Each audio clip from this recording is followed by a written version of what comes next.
But check this out, folks, of what they're doing with airports effective 12/26, just a few days ago. I don't want to stay on the story for too long, guys, so I may only go to one or two of you guys. So new airport DNA law now is in effect at U.S. airports. See how it could impact your holiday travel. New DNA? What? What are they talking about, new DNA? Watch this. New strict customs laws have gone into effect, allowing government officials to request tourists' DNA in some cases. Tourists' DNA in some cases. The new biometric data collection started on December 26, just ahead of the new year. The new rule targets non-citizens entering or leaving the U.S. According to the government document seen by Reuters. Travelers will now be subjected to facial recognition photos, which is normal, at the airport to help match them with existing records. Those facial recognition pictures will be stored up to 75 years, according to the documents. Under the new law, Department of Homeland Security officials may request additional biometric information, including fingerprints or DNA from non-citizens. The updated security measures are meant to defer the filing of frivolous claims and provide operational consistency. According to the U.S. government, travelers under 14 years old and those over 79 years old were exempt from these requirements. Tom, how do you feel about this? So I think what they're trying to do is get us comfortable with a lack of privacy through safety. On one hand. On the other hand, when they say frivolous claims, I think they're talking about immigration. The two articles that I went through, I was trying to find out what frivolous claim, what are you worried about? Are these in airports, people filling out forms incorrectly identifying them as visa holders versus tourists? What do you mean claims? And I couldn't find a straight answer to it, which was very concerning, because if the government doesn't give you a straight answer, it usually means that you can pretty much suspect what's there.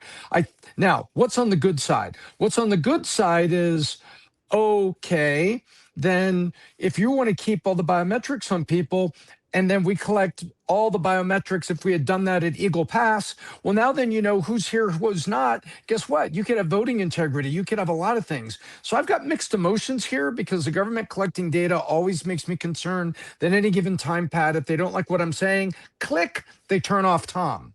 And now Tom can't drive a car. Tom can't go through a toll booth. All these things they can do, the bigger net that they make. One side of me worries about that. The other side of me, maybe we just now have a way to really check who's coming and going and make sure we know who's entering the country. And maybe it puts us one step closer to elections with integrity, or knowing who should or shouldn't have benefits in Minnesota. Because obviously we got to do, you don't need to do biometrics on an empty room in Minnesota. I'm not talking about fraud. I'm talking about somebody who's legitimately here on a visa. Yeah. Similar thing happened right after 9/11, when 2 months later, in November of 2001, they introduced to us TSA. And before, if you think about before TSA, you would just walk up to the gate. There was no TSA. So right. Do you think now, Tom, bring it to 2025, are you glad we have TSA? Or do you wish we didn't have TSA and people walking through the electric, the what do you call it? When they're checking to see if you have any guns, metal detectors. Metal detector. Well, are you thinking TSA was a good idea now or a bad idea?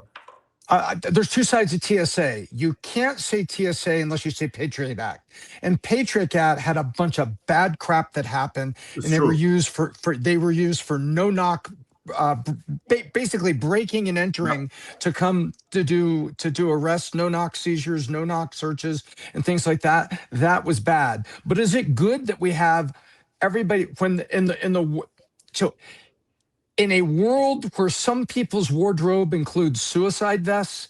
Is it a good thing that we're checking to get on airplanes where they could create sudden havoc? Yes. There is a good side to TSA, but it came with the Patriot Act, which we could talk about for days, about the negative things that were inside it. Pat, I'm anti anything that has to do with your DNA and them having any of your swab, or I'm anti all that 1000%. Also, did you guys know this? When you go to the airport and the TSA has that facial recognition, Pat, it's voluntary, but every single person just lines up and you're giving them your face over and over and over. From what I've seen, I'm one of the only ones because I've been to the airport a bunch of times. I go, excuse me, I don't want that. I don't want my face. They go, oh, okay, just come this way. People are just willingly like sheep stepping up. And Tom, to the point where you said, if it's for voting and all that stuff, that should be, you know what? Every state should be mandatory ID. And the fact with the border situation that's happening right now, that should be a whole separate thing. Anything with swab, with DNA, with facial recognition, I'm anti that, Tom, because at the end of the day, the goal that the government wants is for us to be China. Where in China, if you break the law, they have your face, the bill in their eyes, it comes right to your house. That's the future. They want us all locked down. They want us all digital.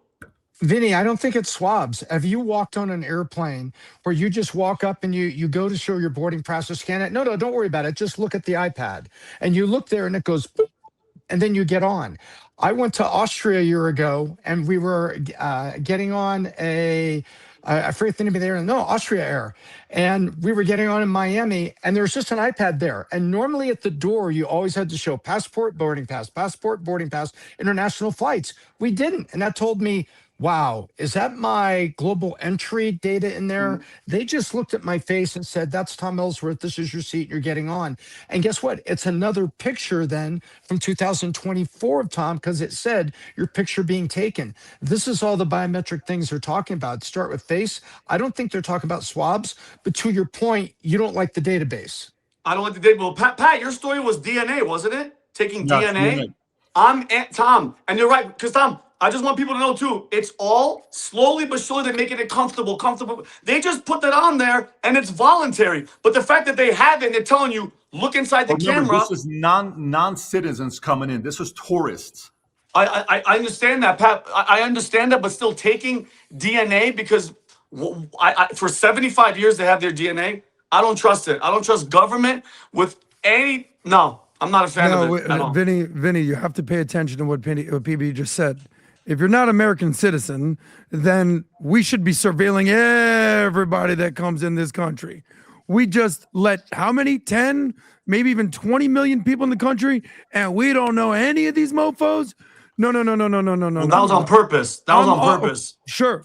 But citizens, American citizens, we have to grapple with whether we want more freedom or more security and safety. This was the whole situation with the Patriot Act, with surveillance and the agencies being able to communicate and wiretapping and trying to find out what the terror financing was. It's all government control. And I encourage every young man out there and every young woman out there, because we're living in it again, read the book 1984, George Orwell, Big Brother is watching you. So whether it's digital credit scores, whether it's central bank digital currencies, I don't know. We've talked about that. Here's how credit scores. What's that? Here's how I'm processing this. So to me, what if you're running a business and you're doing your budget for 2026 and each department is telling you who they need to hire next, and let's say you're about to hire 100 people at an average salary of, I don't know, 80K, because it's some executives 200-300 and then some at 50. So let's just say average salary of 90K. And you're going to hire 100 employees. 90K at 100 is what? Is that $9 million, Tom? I think it's $9 million, right? Yeah, so $9 million. Checks out. Okay. Do some quick math. What do you want to do? What do you want to do before you hire these 100 people? What do you want to know about them, Vinny? Background check, criminal record, any criminal offenses, felonies, warrants, just basically potentially a domestic terrorist. Credit score. Well, I mean, if they run your social and you're a terrorist, it's going to come up. But credit score, yeah, just like top 5. So let's flip it. Let's say the government puts out a list saying this year we're going to give away 500,000 green cards. I'm just making up a number, okay? We're going to give away 500,000 green cards. What do you want to know about these 500 people when you're looking at their applications? What do you want to know about them? Me personally? Yeah, you are running the FBI. You're running, border security. You're in charge of that, and you just get a report that, hey, we're going to get 500,000 green cards we're giving up in 2026. Mm-hmm. What do you want to know about these 500,000 people? I want to know what country they're coming from. I want to know if they have a criminal record. I want to know anything in their past that might be illegal or dangerous or illicit to bringing into America? I'll start with those three, and then we could trickle down from there. Well, I'm happy that my spokesman Adam spoke for me, which I appreciate. No problem. No, but Constituents. country of origin, and go to already that said that, government, Vinny. find out if they've ever been arrested, if they've ever had any like Interpol or any terrorist acts, anything around the country. And it's basically simple for that, Pat. It's not that much when it comes to another country, no police record, would you go online presence if they ever said anything like F America or Death to America or stuff like that? That's what I'm saying to you. What I'm trying to tell you is, Tom, I want to get your thoughts on this as well a little bit deeper, because it's like this.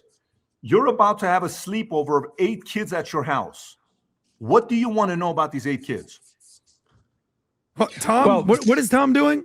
No, Adam, don't go there. Stop. This is a fair question. One of your kids is going to bring 8 of their friends over to do a sleepover, okay? And it's your house. What do you want to know about these 8 kids? First of all, I want to know, do I even know the kids? And do I already know the parents? Because I have 2 daughters. So my radar is far more sensitive than maybe other people would be. When you're a girl dad, you know what? I'll tell you, until I didn't really know fear in this world. Honestly, I didn't till my daughter turned 6. And I suddenly understood and the things that could happen and what schools were allowing guidance counselors to be. So here's what I want to do. I've experienced this. Hey, Tom, somebody's having an 8-year-old birthday. The girls are going to have sleeping bags in their big family room. And I know the mom, I know the families, I know the parents. They're watching movies till 11 o'clock, and they're getting up in the morning, and then they're going to all make waffles and pancakes with the parents. Okay, any older brothers? Who else lives at that house? What's going on there? I do a freaking mental background check first on the males at the house they're staying. Okay, and then I want to know the family of everybody else. I say, wait, there's 2 other girls there that have dads that carry and are even more conservative than me. I like that. And so I do what's called underwriting. Perfect. So going back to it, Tom, underwriting immigrants coming here, non-U.S. citizens coming here, what do you want to know about them? Just like what Vinny said, what country are they coming from? Does the country have a reputation for reliable criminal records and those that would get reported to Interpol or international databases? Second, third, I want to know, where's the family? Is there some record of the family? Was there a record from schools? I really want to underwrite these people. Yeah, I'm coming from Mogadishu, where I was a successful cardiologist for 30 years. Really? In what hospital in Mogadishu exactly? Yeah, so you know where this it's not hard. But this is where it takes me though, Tom. If you want to come to America with all the threats that's going on right now, I want everything about you. I want your blood work. Because remember in the Army, Vinny, maybe you remember this, there used to be a military base in Korea that if you went there was an STD that if you got, they would not let you back in the country for 2 years. And I don't want to get into more details about this, but we had guys that would go to, this is U.S. military soldiers that would go to this camp. And then guess what? A lot of guys are having sex with a lot of Koreans because there was a lot of prostitution and different. So there was this one specific STD that was going around. If you had it, you ain't coming back to the country. Why not? They didn't want you to come and spread it over here. So to me, I don't know. I think it's a little too easy peasy. Just come down, do your thing. I don't know about that. Especially people that want to come here and get a green card. You want to live here. I want to know. I didn't ask you to come here. You said you want to come here. We didn't force you to come here. You're escaping your country. Well, tell me everything about your resume. I want to know everything about your resume. And if I'm not getting that, so to me, there's a part of it where, especially with what we just experienced recently, I don't know. For people that want to come here, I want every single detail about you before I allow you to come to America. I'm with you 100%, especially. But my question is, where does the slippery slope begin? Because if they start it with these immigrants, what's going to stop them from using it on civilians? Remember that story when there was in California that Apple wouldn't open up the iPhone, and there was that whole thing right there. This whole conversation of like stopping terrorism but infringing on our rights, it's a delicate balance. Nice. Go to a case study and study what works. What is the safest country in Europe? Poland. Why is that? They don't allow any. Lowest crime, lowest unemployment. Why is that? No, they honestly do not accept. They don't any third world, There's any a Muslims, certain type any, of people. No, he are said not it. He allowing said They in. allowed Christians from Ukraine. They don't allow any Muslims from any countries to come in. Why are they so safe? What's going on with UK? By the way, I saw a number the other day. Let me give you some of these numbers here that you see with what's going on. It was a very interesting data showing what percentage of white population in different countries, what's happened. I don't know if you guys saw this or not. No. On the population in the States. Rob, I don't know if you have this. Maybe you do, maybe you don't. There it is. There it is. Yeah, 1975 U.S. white population was On chin, Rob. 83%. Today it's 59%. It's a 24% drop off. Jeez. Canada's white population 75 was 95%. Today it's 70%. 25% drop off. UK went from 97 to 82. Western Europe went from 96 to 80. So guess what? If they're coming in, and by the way, I'm part of that. I'm a guy that came from Iran to Germany, Germany to here. But guess what? If you're coming in to love America, create jobs, and be a proud citizen, serve the country, and you love this is like the true dream, great. If not, I don't know. I want to be a lot more selective of who we just allow coming in here, seeing with all the stuff that's going on around the world. Right now, with everything that's happening, I think the spiritual battle that the nation, that the world is going through right now, I think it's more obvious than I think it's ever been. And I think letting people know, I was watching Gladiator and they kept saying, hold the line. I watched another movie. I was watching Game of Thrones. Hold the line. When it comes to Christianity and your spirituality, I think having faith and not caring about anything. Dylan, I actually, Pat, and you remember this on the plane coming here, guys, on the flight here, the turbulence was so bad. I have a huge, my biggest fear of all is flying. Ask Pat, I'm sitting next to Pat. We're dropping, by the way, we're in Aspen. The mountains are like this. The altitude, it's horrible. And we're coming in for landing, and we finally all nervous. And then Pat's like, ask Dylan, like, Dylan, were you worried? Were you worried? Were you scared about anything? And Dylan, how old is Dylan, Pat? 12. Pat? 12. He's 12 years old. Okay, Lumsden Showman. 12 years old goes, Dad, no, I'm not afraid. I have faith because I'm not scared about anything. Because if anything, God forbid, happens, I'm going to be with God and Jesus Christ in heaven. So again, wearing this shirt, guys, I can't tell you how many messages I get of people seeing the back of faith over fear. And people are like, hey, what does that mean? What does Hebrews mean? And then the conversation sparks. And I learned from Dylan at 12 years old, in that moment, what do you have to be afraid of? Nothing. You have nothing to be afraid of if you have faith. And yeah, we have the faith over fear hat. Boom, just like that. And the Valuetainment. Guys, I rock this all the time. And yeah, if you want, go to vtmerch.com and rock it. If you enjoyed this video, you want to watch more videos like this, click here. And if you want to watch the entire podcast, click here.